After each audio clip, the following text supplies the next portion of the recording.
Alright, what's up guys? Today's going to be a bit of an interesting video. It's a flashback video, but at the same time, it's sort of a pickups video all in one. We get to look at a classic Blue Eyes deck profile today. This deck was not done by me, it was done by somebody else. Somebody came in, sold me this deck. They're like, I quit Yu-Gi-Oh! Back in 2014. Here's the deck I used, and we're going to look at this. It is like straight up a time capsule, this deck. It's got a perfectly preserved extra deck. The only card that he wanted to keep was Alley of Justice Caster. He had the Ultima Rare. I had to replace it with the Duel Devastators one. But other than that, basically, it is a perfectly preserved Blue Eyes White Dragon deck from 2014. I think it's, like, insane. But let's get started. We play 3 different copies of Blue Eyes. This was right after the starter, or was it the structure deck? I think it was a structure deck. The Blue Eye structure deck came out. That included Maiden with Eyes of Blue and Silver's Cry and Dragon Shrine, 3 cards that are very common in regular Blue Eyes now. Dragon Shrine is even common in all types of decks. It's basically a free Foolish Burial for all dragons. But definitely very interesting. I've never owned this artwork, and I think it's pretty decent looking. It's like Blue Eyes up in space. I think it's pretty nice. And then, of course, we've got my favorite artwork of all time, which is the Blue Eyes White Dragon. I think that's on the Kaiba Tower, maybe. I don't know exactly where, but it's very cool looking. Then you have the crescent moon in the back. I mean, this is just an amazing artwork. There's no matching this one. The only one that's maybe better is, like, the more you look at, the more things you discover and how amazing it is. And then the only thing, and to be honest with you, they kind of look the same. Like this Blue Eyes and this Blue Eyes, they might be in the same general vicinity. If you look closely, they have the same sort of position. Then we've got the classic, the tablet Blue Eyes. This one is the one I believe that came with the starter deck at the time. But definitely a very cool one too. I remember that one was a game promo before it got mass reprinted, and the game promo was pretty hard to find. It's definitely a very cool looking artwork. It's got that Egyptian style on it, but like I said, it's up to you. I didn't pick these out, but to be honest with you, I like them quite a bit. Then we played 2 copies of the White Stone of Legend. I remember when I was playing, I wasn't playing at this time, but I can't imagine why this guy didn't play 3. Honestly, I don't know what was going through his head. We play 3 copies, or 2 copies of Rider of Stormwinds, which was another one of these level 1 tuners. Of course, this was 2014, so that time we did have Azure Eyes, which was pretty awesome. So you did have to have various ways to get to Azure Eyes as quick as possible. But basically, this lets you target one dragon type monster you control, normal of course. Equip it from your hand or side of the field, and if this card is equipped, battles a defense position monster, you can inflict piercing, which did matter at that time. It wasn't like a bunch of links. And then if the equipped monster be destroyed, you can destroy this card instead. It's a pretty cool equip, and it has multi purposes. I think it's a half decent card, honestly. Like I said, there's no point to run it in regular Blue Eyes because piercing doesn't mean anything because you're playing against link monsters most of the time nowadays. In addition to just one protection doesn't really mean anything because you have plenty of other protections. It is cool that it's a tuner and you can discard it off of cards of consonants, and search it with Sage. But I guess it just got power crept. And the problem is it's not a Blue Eyes card, so it's got a lot of issues going for it. And then we've got sort of the hero of the format at that point, which was Maiden. This card actually made this deck somewhat competitive. Because the deck before that, before Maiden came out, and before the Synchro came out, Blue Eyes was basically it was just an engine for Exodia. Like, you couldn't play regular Blue. It was impossible. Like, what were you going to do? Play Kaiba Man and just normal summon Blue? I mean, there's no way to do it. But this card made the deck so much better because if this card is targeted for an attack, you can negate the attack, summon a Blue Eyes. Or if this card's targeted by a card effect, you can special summon a Blue Eyes. So, like, no matter what your opponent did at that time, basically you were going to summon a Blue Eyes. Unless they did some sort of non-targeting destruction, which was pretty far and few between. So yeah, definitely like a really good card. And you could just leave it in attack mode, and your opponent would, half the time, they just end their turn because they really didn't want to get that Blue Eyes out onto the field. So it's a very, very good card for that. uh, yeah, changed the game in that regard. And of course, yeah, like it's like a one card. Like if you target it with your own card effects, it's like a one card Azure Eyes because you're gonna target, summon the blue eyes, and then go through all types of cool things. Um, Definitely awesome for that. One copy of Red Eyes Darkness Metal Dragon. It was limited to one in, if I remember, 2012. And that was around Chaos Dragons, and it hasn't moved off the semi-limited, or it hasn't moved from limited since then. To be honest with you, between, I would say, like 2015 forward, Red Eyes Darkness Metal Dragon could have easily been at 2 and even 3, but recently, because of stuff, because of the guard dragons, I don't think it could ever go higher than 1. It was at one point people were even saying it should get banned, but guard dragons have been murdered by Nibiru, so there's no point to even do that. Play our 1 level 7, the Photon Wyvern. This card's kind of interesting too. If it's normal summon or flip summon, you can destroy all set cards on your opponent controls. This deck actually, for the time, actually spams monsters fairly well, and that's a pretty interesting tech option. I don't think if most Blue Eyes decks at the time were playing that. 3 copies of the Divine Dragon Apocryph. This card, once per turn, you can discard a card, target 1 dragon monster in your graveyard, add that target to the hand. Definitely an interesting card.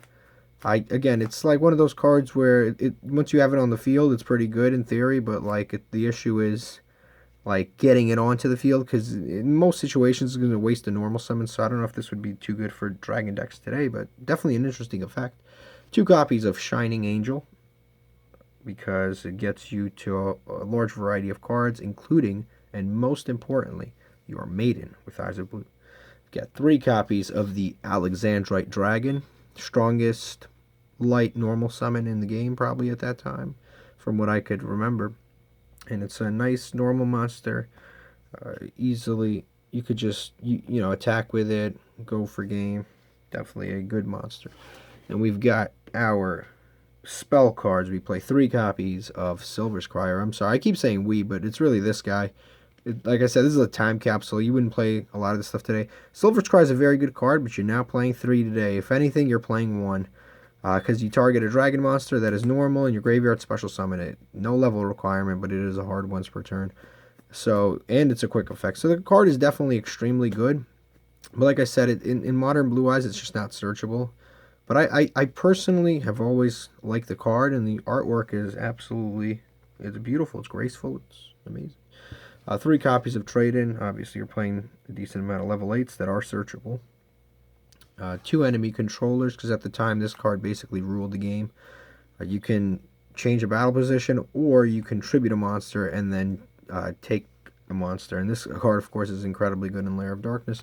1 Dragon's Mirror. Once you get a lot of dragons in the graveyard, you can make a 5-headed, and no one can really stop it. 1 Mystical Space Typhoon.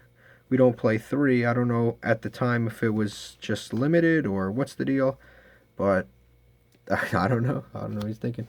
1 for 1, because a lot of very good level 1s. Lightning Vortex, get stuff in graveyard, lets you destroy stuff. And then 3 copies of Stamping Destruction. Modern Blue Eyes decks could actually learn from this deck in the regard that this card's actually not that bad. If you control a dragon monster, you can destroy a spell and trap card like your opponent controls, which is very good against modern cards like There Can Only Be One, stuff like that. In the regards to how this was used in this deck is probably against like Face Down Call of the Haunteds and Mirror Forces and various like Spawn Trap card negates. But in 2014, what would that be? Maybe Infernity? Stuff like that. So I don't think that... Yeah, I think around that time, popping your opponent's back would be pretty helpful. And of course it does inflict 500, which can end a game, or good thing time didn't exist, because then this definitely would be in there. Photon Sanctuary. This card basically summons 2 tokens that are 2,000 attack each, and the tokens cannot attack.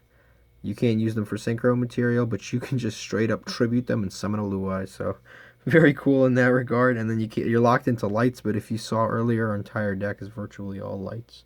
doesn't matter. And that was explored rather recently as an option in Blue Eyes even recently, because it lets you just tribute and then summon a free Blue Eyes. It's actually like a half decent combo. And then on top of that, of course, it's very good in Galaxy/Photon decks. You've got 3 copies of Dragon Shrine. Lets you send a Blue Eyes and then send a stone and search a Blue Eyes. So you get a Blue Eyes in grave and a Blue Eyes in hand off of 1 card. And like I said, it just lets you pop off Silver Scry, stuff like that. 3 Call of the Haunteds and 2 Mirror Force. I don't know if Mirror Force at that time was limited. I mean, semi-limited or what, but he's playing too, so who knows. But yeah, it's a very interesting deck. Yeah, like I said, it's like a time capsule from 2014. Let's go to the extra deck, which I think is even more interesting. But yeah, it's very cool, like like being able to see a completed deck that has been completely untouched. Because most people will go back and they'll like make changes to the deck over the years, but literally there's nothing in here like from the future. It's almost like it was locked in time. It's kind of like my Chaos Dragon deck was until I revamped it a year ago. I had a 2012 Chaos Dragon deck that I used to do very well with. It was just perfectly preserved, and then one day I just decided to change it. But this has been like exactly the way it's been. Then we play 2 copies of the Azure Eyes. Should even be playing 3, to be honest with you. This extra deck, there's no such thing as tight extra deck space in this deck. You could literally play. There's so much nonsense in here, it doesn't even matter. 1 Alley of Justice caster. Like I said, he had an ultimate rare. I had to switch it out with a recent one just so I could show you the deck. But yeah, he had the ultimate rare. He wanted to keep it. I can't say anything about that. A red Dragon Archfiend. And by the way, the only way to summon it is that 1 level 7, which was the Photon Wyvern. So you'd have to draw a Photon Wyvern and then one of your level 1 tuners, and that was your only hope of summoning it. So I don't even know how he expected to summon just that card. But at the time, Red Dragon Archfiend was actually really good. Then it was basically like the Borreload of its day. It was just that good. Stardust Dragon, which was another extremely broken card because your opponent they basically couldn't destroy anything because this was just negated and then come back. The 2 interesting cards. These are some of the strangest cards. So we've got the number 31 Embodiment of Punishment and number 13 Embodiment of Crime. They literally do the exact same thing. I don't know if there are other Yu-Gi-Oh cards that have that are different names but do the exact same. I don't think I've ever seen that in my entire life. But their effect is certainly interesting. During either player's turn, you can detach 1 material from this card. Change all the monsters your opponent controls to attack position. They have to attack this thing. And then if this card can't be destroyed by your opponent's battle, your opponent's card effects, and then on top of that, your opponent takes any battle damage that would have been taken from this card. So it's a pretty cool lock. I really don't know why there's 2 cards that do literally the exact same thing. I don't think I've ever seen that in my life. And there's actually a cross on this card, which is something that they usually try to censor out. So in a lot of ways, these are pretty cool and interesting cards. I don't think that you'd be running these for any reason now, but especially since you have a lot of non-destruction removal, you could just, like bounce them or, you can't destroy them, but like I said, you can bounce them, shuffle them back into the extra deck. You can do plenty of stuff. So these cards are certainly not as good as they once were, but I could imagine this is a pretty vicious lock at that time. Definitely pretty annoying to play against. 1 Utopia, because you play level 4s, of course. 1 Star Liege, Palladiamo. Weird card. But yeah, 2 level 4 light monsters. You have plenty in there. Detach 2 materials. Target 1 face-up monster your opponent controls. Its attack becomes 0. And if it does, its effects are negated. So, quite ironically, this card actually beats the Embodiment of Crime and Punishment that we just looked at. And then with this card, you control is destroyed by your opponent's card, by battle or card effect, and sent to the graveyard. You draw 1 card, so it's a little bit of replenishment there. Then we play the Hieratic Sun Dragon Overlord, Heliopolis. Another cool card, because, like I said, you tribute cards out of your hand, and then you pop cards, and I'm pretty sure it doesn't target. Yeah, it doesn't target, and it can be any number you want, which is cool. And yeah, it is unfortunate. It's not even a cost, so it's pretty nice. Then we've got the Tachyon Dragon, which actually matches our sleeves. That was, I guess, the best level 8 at the time, rank 8. Then we play the Queen Dragoon Dijon. This card is interesting, too, to say the least. This possibly could even be played in modern day Rockets. I was reading it, I'm like, that's pretty decent. So this card, Dragon-type monsters you control cannot be destroyed by battle, except this card. And then once per turn, you can detach one material from this card. Target one level 5 or higher Dragon-type monster in your graveyard. Special summon that target. It cannot attack and its effects are negated.